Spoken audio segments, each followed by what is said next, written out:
Hello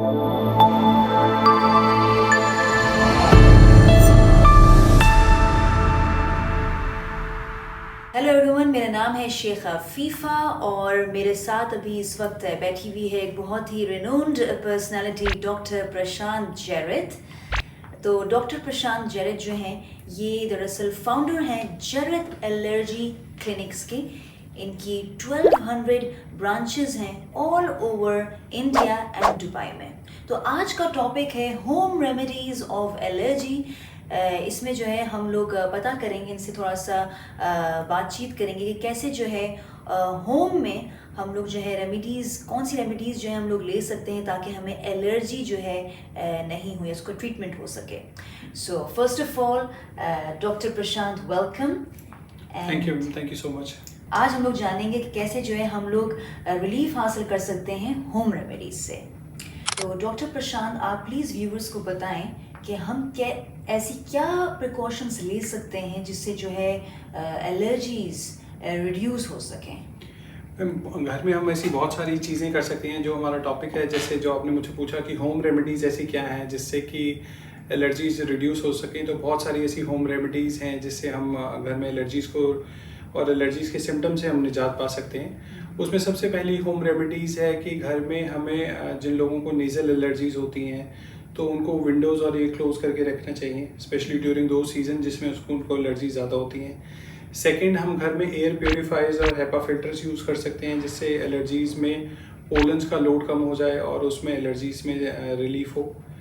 तीसरा, हमें ये बहुत सारी ऐसी होम रेमेडीज़ हैं जैसे कि नेज़ल इरिगेशन टेक्निक्स हैं, योगा है, एक्सरसाइज है, बहुत सारी ऐसी हनी के यूज़ करने से, स्पेशल टीज़ के यूज़ करने से, ऐसे बहुत सारी ऐसी चीज़ें हैं जिससे हमें एलर्जीज़ के सिम्टम्स में हमें रिलीफ आ सकता है होम रेमेडीज़ से। तो वो रेमेडीज़ हम एक करके आपसे हम डिस्कस करें। अच्छा, आप बताएं कि क्या नेती करने से एलर्जीज़ के सिम्टम्स कम हो जाते हैं? ये बहुत अच्छा क्वेश्चन है। नेती और नेज़ल इरिगेशन, ठीक है, आइदर गर्म पानी से की जा सकती है और नमक के हल्के गर्म पानी से की जा सकती है। नेज़ल इरिगेशन से क्या होता है कि एक तो इमीडिएटली नेज़ल डीकंजेशन होता है, तो उससे एकदम सिम्टम्स में रिलीफ आता है। प्लस इससे नेती से ये होता है कि जो पोलन्स का जो लोड होता है नोज में, जो इनहेलेशन में, वो रिड्यूस होता है। डेफिनेटली इससे सिम्टम्स में वो बहुत फर्क आता है। तो जो नेती होती है इमीडिएटली सिम्टम्स को रिलीव करने के लिए बहुत इंपॉर्टेंट है और इससे बहुत ज़्यादा फर्क पड़ता है बॉडी में, क्योंकि इसमें पोलन्स का लोड कम हो जाता है तो एलर्जीज के सिम्टम्स भी कम हो जाते हैं, एलर्जीज का बॉडीज पे असर भी कम हो जाता है। आप ये बताएं कि क्या शहद खाने से एलर्जीज में कोई फर्क पड़ सकता है, रिड्यूस हो जाती हैं? एक बहुत पुरानी मान्यता है कि शहद खाने से एलर्जीज़ में फ़र्क पड़ता है, बट ऐसा कोई सब्सटेंशियल प्रूफ नहीं है कि शहद खाने से एलर्जीज़ में फ़र्क पड़ता है। पहले लोग सोचते थे कि जैसे लोगों को जो शहद खाते हैं तो उसमें पोलन होता है, तो पोलन से अगर जैसे मधुमक्खी काटे या तो उससे क्या कहते हैं उतना असर नहीं होता, बट ऐसा नहीं देखा गया है। तो शहद खाने से इस टेम्परेरी सिम्टम्स में तो फेरेंजाइटिस, एलर्जिक फेरेंजाइटिस में रिलीफ आ जाता है, बट कोई ऐसा कंक्लूसिव प्रूफ नहीं है कि शहद खाने से एलर्जीज़ में कोई फ़र्क पड़ता है। क्या स्टीम इनहेलेशन से कोई आपकी बॉडी में फ़र्क आता है क्या, जैसे कि रिड्यूस होता है एलर्जी इससे? मैम, स्टीम इनहेलेशन से, जैसे मैंने आपको पहले बताया कि नेती जैसे होती है, वैसी स्टीम इनहेलेशन से लोकल नेजल एलर्जी सिम्टम्स में फ़र्क पड़ जाता है। जैसे कि नाक बंद होना है तो उसमें रिलीफ आ जाता है, सांस लेने में प्रॉब्लम आती तो उसमें रिलीफ आ जाता है।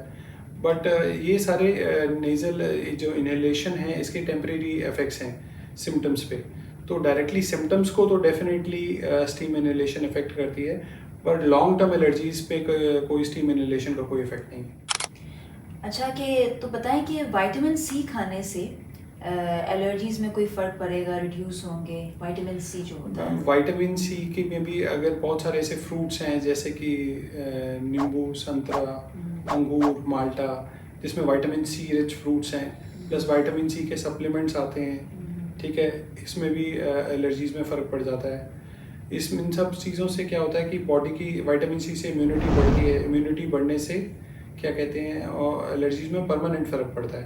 तो अनलाइक अदर चीज़ें, जैसे विटामिन सी से इम्यूनिटी बढ़ती है और उसमें एलर्जीज में फ़र्क पड़ता है, बिकॉज बॉडी की इम्यूनिटी बढ़ने के कारण एलर्जीज कम हो जाती हैं। तो डेफिनेटली विटामिन सी से एलर्जीज में पॉजिटिव असर पड़ता है।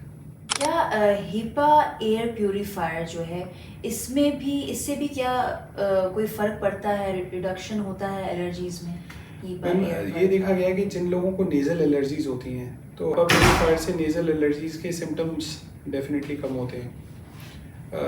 नेज़ल एलर्जीज में जैसे जिन लोगों को नेज़ल एलर्जीज हैं, सांस में तकलीफ़ आना लेने में और छींके आना, उसमें HEPA प्यूरीफायर्स का बहुत बड़ा रोल है। दूसरी बात हमने देखा है कि जिन लोगों के घरों में पेट्स होते हैं उनको पेट एलर्जीज होती हैं, उसमें HEPA प्यूरीफायर्स का बहुत बड़ा रोल है।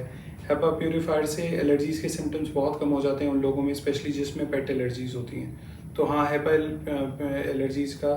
HEPA प्यूरीफायर्स का नेज़ल एलर्जीज में बहुत बड़ा रोल है। अच्छा, तो बताएं कि क्या कोल्ड कंप्रेस करने से स्किन की जो एलर्जीज़ हैं वो क्या रिड्यूस होती हैं? मैम कोल्ड कंप्रेसेस से देखा गया है कि जैसे इचिंग और जो रेडनेस होती जी, है। जैसे देखा गया है कि कोल्ड कंप्रेसेस करने से जो सिम्टम्स ऑफ एलर्जी हैं उसमें फ़र्क पड़ता है। कोल्ड कंप्रेसेस से आँखों के ऊपर कोल्ड कंप्रेसेस करने से जिन लोगों को आई एलर्जी होती है उसमें सिम्टम्स में रिलीफ आता है। जिन लोगों को स्किन पे लाल लाल रैशेस होते हैं, अर्टिक एरिया होता है, उसमें रिलीफ आता है। तो कोल्ड कंप्रेसेस करने पे टेम्परेरी रिलीफ आता है बहुत सारी एलर्जीज़ में, जैसे स्किन एलर्जीज़ में और आई एलर्जीज़ में। अगेन कोल्ड कंप्रेसेस का कोई लॉन्ग टर्म इफेक्ट नहीं है एलर्जीज़ के ऊपर। अच्छा, ये बताएं कि क्या यूकलिप्टस ऑयल यूज़ करने से जो है नेज़ल एलर्जी जो होती है लोगों को उसमें कोई फ़र्क पड़ता है? Ma'am eucalyptus oil, peppermint oil, ये बहुत सारी चीज़ें हैं जिसमें कि यूज़ करने से अगेन टेम्परेरी रिलीफ आता है। यूकलिप्टस ऑयल से नेज़ल कंजेशन कम हो जाती है और नाक खुल जाता है, तो उसमें सिम्टम्स में डेफिनेटली फ़र्क आता है यूकलिप्टस ऑयल से। सेम ऐसा देखा गया है कि ऐसी पेपरमिंट ऑयल से भी नाक खुल जाता है, तो टेम्परेरी रिलीफ आ जाता है एलर्जी में। अगेन यूकलिप्टस ऑयल और पेपरमिंट ऑयल का कोई ऐसा लॉन्ग टर्म बेनिफिट नहीं देखा गया एलर्जी में। पता है कि जैसे कि हर्बल टीज़ हो गई और जैसे कि कैमोमिल और पेपरमिंट चाय, जैसे कि आजकल लोग बहुत पी रहे हैं, बहुत इन है, तो क्या इनको पीने से जो है नेज़ल एलर्जी में कोई फ़र्क पड़ता है? मैम जैसे कि ये हर्बल टीज़ हैं, अगेन कैमोमिल टी और यूकलिप्टस टी और पेपरमिंट टी, इससे डेफिनेटली नेज़ल कंजेशन में तो फ़र्क पड़ता है। नेज़ल कंजेशन और उसके सिम्टम्स में फ़र्क पड़ता है। अगर किसी को एलर्जिक फेरेंजाइटिस है तो उसमें रिलीफ आता है। अगर किसी को एलर्जिक ब्रोंकाइटिस है तो उसमें रिलीफ आता है। बट अगेन ये सारे अगेन टेम्परेरी रिलीफ के लिए तो they are very effective, these herbal medicine, these herbal teas, but there is no again permanent इसके लिए कोई इम्यूनिटी बढ़ाने में या एलर्जी पे इसका कोई लॉन्ग टर्म साइड इफेक्ट नहीं है इसका, इन हर्बल टीज़ का। अच्छा, क्या सनग्लासेस पहनने से जो है जैसे कि फेस लोग जो कवर करते हैं और जो सनग्लासेस पहनते हैं, तो क्या उससे जो है एलर्जीज़ में कोई फ़र्क पड़ता है? मैम अगेन जो सनग्लासेस और उससे है कि उससे सनग्लासेस पहनने से या फेस कवर करने से, जो लोग पहले फेस कवर करके जैसे बाइक चलाते हैं या फेस मास्क पहन के चलते हैं, तो उसमें क्या है कि जो पोलन्स हैं जो जिससे कि सिम्टम्स बढ़ जाते हैं, उन पोलन्स का लोड बहुत कम हो जाता है। तो जिन लोगों को स्पेशली आई एलर्जीज़ हैं उनके लिए स्पेशल गॉगल्स आते हैं जिससे जो चारों तरफ से कवर होते हैं, रेगुलर गॉगल्स की तरह नहीं, उनकी साइड पे भी कवरिंग होती है। तो उससे क्या होता है कि डस्ट का और पोलन्स का एक्सपोजर आंखों पे कम होता है, तो उसमें इमीडिएटली रिलीफ देखने को मिलता है पेशेंट में, और पेशेंट अगर लॉन्ग टर्म यूज़ करे तो काफ़ी वो उस एलर्जी से बचा रहता है। इसी तरह से मास्क यूज़ करने का भी डेफिनेटली एलर्जीज़ में, जिनको ऑलरेडी बहुत सीवियर एलर्जीज़ हैं, अगर वो आउटडोर में मास्क पहनते हैं तो उन लोगों को उस चीज़ से फ़ायदा होता है, स्पेसिफिकली उन सीजन्स के टाइम जब उनको एलर्जी ज़्यादा होती हैं। जैसे हमने देखा है कि लोगों को मार्च अप्रैल में कटाई के मौसम के टाइम और जिस टाइम पे ये थ्रैशिंग का सीज़न शुरू होता है उस टाइम पे एलर्जीज़ बहुत बढ़ जाती हैं। फिर उसके बाद सितंबर अक्टूबर में पोलन्स का सीज़न आता है, तब एलर्जीज़ बहुत बढ़ जाती हैं। तो जिन लोगों को सीजनल एलर्जीज़ हैं उन स्पेसिफिक टाइम से वो मास्क अगर पहने तो उन लोगों को बहुत डेफिनेटली उस चीज़ से फ़र्क पड़ता है। क्या रेगुलर एक्सरसाइजेस करने से एलर्जी के जो सिम्टम्स हैं वो क्या कम हो जाते हैं? मैम अगेन देखा गया कि रेगुलर एक्सरसाइज करने से बॉडी की इम्यूनिटी बढ़ जाती है। बॉडी की इम्यूनिटी बढ़ने से क्या होता है कि बार बार अगर बॉडी की इम्यूनिटी अगर अच्छी हो तो एक क्या कहते हैं, उन एलर्जी से बॉडी को बहुत ज़्यादा फर्क नहीं पड़ता। अगेन इम्यूनिटी का और एलर्जीज़ का डायरेक्टली आपस में लेना देना है। तो जैसे जैसे बॉडी की इम्यूनिटी बढ़ती है रेगुलर एक्सरसाइज से, एलर्जीज़ के सिम्टम्स में बहुत परमानेंट क्योर देखने को मिला है। और ये भी देखा गया है कि जो लोगों ने regular exercise, regular yoga, regular meditation वगैरह करते हैं उसमें एलर्जीज में परमानेंट फ़र्क पड़ता है। तो डेफिनेटली एलर्जीज में इन चीज़ों से फ़र्क पड़ता है। और मुझे बताएं कि जो योगा, जैसे कि जो लोग बहुत करते हैं, जैसे फिटनेस में योगा भी आता है, तो जैसे योगा करने से भी क्या एलर्जीज वगैरह में जैसे कि कमी होती है? मैम, योगा में सबसे इम्पॉर्टेंट चीज़ है, योगा से दो चीज़ें होती है। Yoga is a form of exercise also which increases the immunity, जिससे इम्यूनिटी बढ़ती है। Plus yoga is a form जिससे कि बॉडी में स्ट्रेस कम होता है। स्ट्रेस कम होने से बॉडी में एलर्जीज कम होती हैं। तो ये देखा गया है कि योगा के ड्यूअल बेनिफिट हैं एलर्जीज में। एक तो योगा से हमारा स्ट्रेस कम होता है, उससे इम्यूनिटी बढ़ती है। Second, yoga is a form of exercise जिससे वैसे ही इम्यूनिटी बढ़ती है। तो दोनों तरह से योगा हमारी बॉडी में एलर्जीज कम करने में मदद करता है। क्या हाइपो एलर्जिक पिलोज, जैसे कि जो बाज़ारों में मिलते हैं, जो बेडिंग्स होती हैं हाइपो एलर्जिक, तो क्या उसको अगर लोग यूज़ करते हैं अपने घरों पे तो उससे क्या एलर्जीज कम होती हैं? मैम, हाइपोएलर्जिक पिलोज, मैट्रेसेस, हाइपोएलर्जिक बेडिंग्स, बहुत सारी चीज़ें आजकल अवेलेबल हैं जो एलर्जी से वाले पेशेंट्स के लिए अवेलेबल हैं और जो हम रिकमेंड भी करते हैं। जैसे अनकंट्रोल्ड नेज़ल एलर्जीज़ के लिए छींकें, ज़ुकाम जिनको नहीं ठीक होता, और साथ में अस्थमाटिक पेशेंट्स जो सीजनल एलर्जीज़ के पेशेंट होते हैं, उसमें हाइपोएलर्जिक मैट्रेसेस, हाइपोएलर्जिक पिलोज, हाइपोएलर्जिक बेडिंग्स बहुत ज़्यादा असर करती हैं उनके सिम्टम्स को रिड्यूस करने में। तो पेशेंट को हम रिकमेंड करते हैं एक तो hypoallergenic pillows and mattresses and beddings use करें। Plus if they can not afford to buy those hypoallergenic pillows and वो, तो they can frequent washing of the beddings. ठीक है, frequent washing of the pillow cover से भी बहुत फ़र्क पड़ता है, बिकॉज उसमें जो हल्की सी बुर वगैरह जो जनरेट होती है पिलोज में और बेडिंग्स में, वो वॉश करने से निकल जाती है। ड्यूरिंग कोरोना टाइम लोग मास्क पहन रहे थे, तो क्या आप मुझे बताएं कि जैसे जो मास्क पहनने से जो है एलर्जीज कम हो जाती हैं, रिड्यूस होती हैं? सर, मास्क के लिए एलर्जीज के दो व्यूज़ हैं जो ठीक हमें है। वो ध्यान में रखने हैं। एक तो जो मास्क हम लोग पहनते हैं सीजनल एलर्जीज़ के लिए, जैसे मुझे एक स्पेसिफिक सीज़न के टाइम एलर्जी होती है, मैं उस टाइम पे मास्क पहनता हूँ, तो डेफिनेटली पोलन्स का एक्सपोजर कम होता है जो अंदर जाते हैं। पोलन्स का एक्सपोजर कम होने से क्या कहते हैं, उन चीज़ों की एलर्जी कम होती है। तो सिम्टम्स डेफिनेटली इंप्रूव करते हैं सीजनल एलर्जीज़ वाले लोगों के लिए। अब दूसरा व्यू पॉइंट मास्क का ये है कि जो लोग लगातार मास्क पहनते हैं, पूरा साल मास्क पहनते हैं, ठीक है, उससे ये भी देखा गया है कि लोगों की इम्यूनिटी जो रेगुलरली डस्ट की है और बाहर की चीज़ों के लिए है, पोलन्स के लिए, वो कम हो जाती है। उल्टा जो लोग रेगुलर मास्क पहनते हैं उसमें ये भी देखा गया है कि एलर्जीज के साइंस एंड सिम्टम्स कम बढ़ जाते हैं। और जब वो लोग मास्क पहनने के बाद अचानक से मास्क पहनना छोड़ देते हैं तो एकदम सिम्टम्स में वो आता है, बिकॉज वो रेगुलर एक्सपोज नहीं होते।